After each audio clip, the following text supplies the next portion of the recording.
Hello, welcome back to another Poolside Chat presented by InyoPools.com. I'm Rob. And I am Matthew. And today must be a champagne bottle. Oh, why's that? Because it's about to pop off. The question goes as such. I'm building a pool with a heated spa. One builder told me it would cost twice as much to heat the spa if the heater is placed 60 feet away in our preferred location versus 20 feet away in an undesirable location.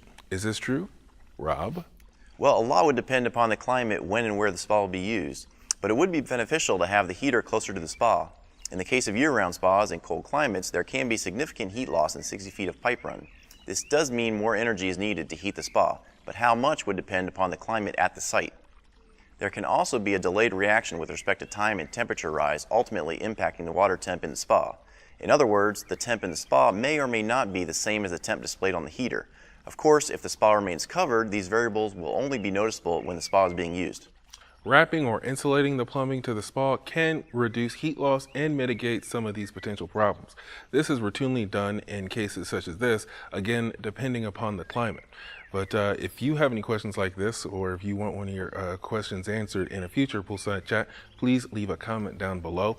And if you like these videos, please like and subscribe.